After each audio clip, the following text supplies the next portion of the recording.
അതിൻ്റെ പ്രതികരണങ്ങളൊക്കെ നിരന്തരം പറഞ്ഞുകൊണ്ടിരിക്കുകയാണല്ലോ. 1822 കോടി രൂപയാണ് കഴിഞ്ഞ സാമ്പത്തിക വർഷം സംസ്ഥാന ഗവൺമെൻറ് ചെലവഴിച്ചിട്ടുള്ളത് സംസ്ഥാന സർവകലാശാലകൾക്ക് വേണ്ടി.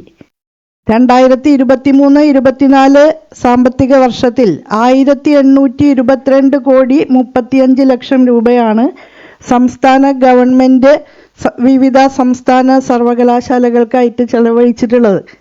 ഇത്രയും വലിയ നിലയിൽ ഫണ്ട് ചെയ്യുന്ന സംസ്ഥാന ഗവൺമെൻറ്റിന് സർവകലാശാലയുടെ ഒരു കാര്യത്തിലും ഇടപെടാൻ പാടില്ല എന്ന നിലയിലാണ് ഇപ്പോൾ കാര്യങ്ങൾ നിർവചിച്ചു കൊണ്ടുവരുന്നത്. അതിൽ ഒരു യുക്തിരാഹിത്യമുണ്ട്. തീർച്ചയായും നീതിരഹിതമായിട്ടുള്ള ഒരു നിലപാടാണത്. അമിതാധികാര കേന്ദ്രീകരണത്തിലൂടെ കാവ്യവൽക്കരണത്തിനുള്ള അരങ്ങൊരുക്കുക എന്നുള്ളതാണ് ഇതിൻ്റെയൊക്കെ പിറകിലുള്ളത്.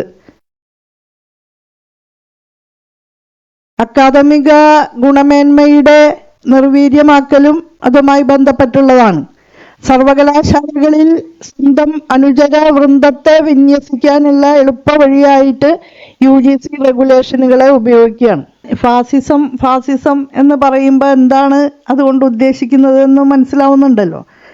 നമ്മുടെ ഭരണഘടനയുടെ ഏറ്റവും വലിയ പ്രത്യേകതകളൊന്നാണ് അതിൻ്റെ ഫെഡറൽ സംവിധാനം എന്നുള്ളത്.